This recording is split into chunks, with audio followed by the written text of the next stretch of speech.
Ikaw, lalabas ka ba sa loob ng katawan niya? Hindi. Ha? Lalayas ka hindi? Sa pangalan ng Ama.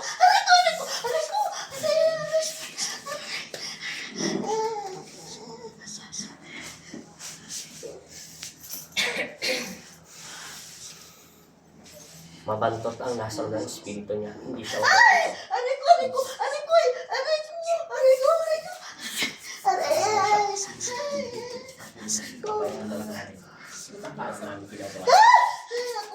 sa ngalan ng Ama, ng Anak, sa pangalan ni Kristo. Ano? Lalayas ka sa loob ng katawan niya, hindi? Tanggalin mo lahat yan sa minaramdaman niya sakit. Tara, lahat!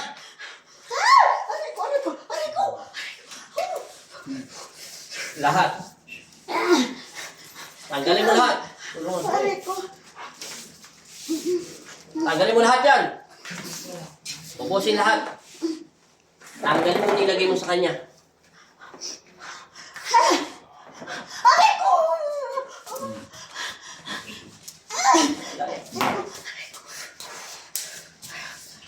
Napakalakas ng kuryente pumapasok ng dagdagan ng init magnetiko sa ulo niya.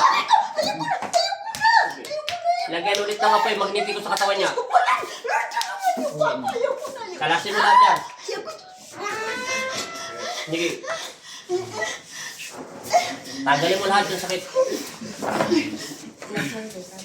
Tanggalin mo. Lahat.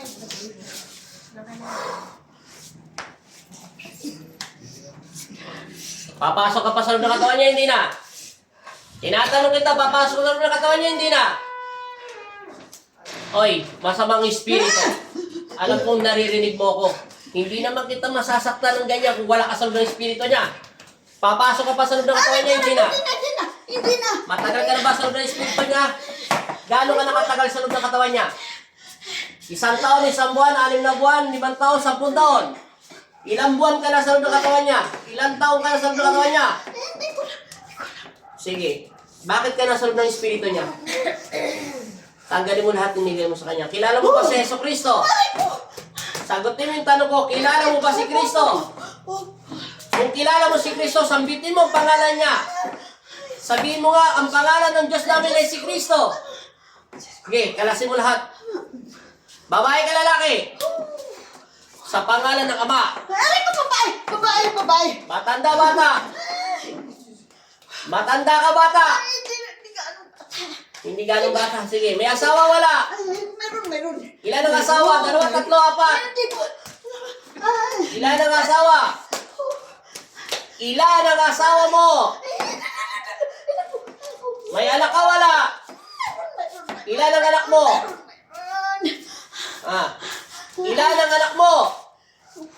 Pahirapan kita ng pahirapan pag nagsinungaling ka. Tatapusin ko na, nagsisinungaling. Ilain. Kaya, mabigat yan. Hindi na mabubuhat yan. Tama na. Kaya, ugrong mo. Ayaw mo magsalita sa ngalan ng Ama at ng Anak at Espiritu Santo. Masamang Espiritu, lumabas ka sa pag-aari ni Kristo. Amen!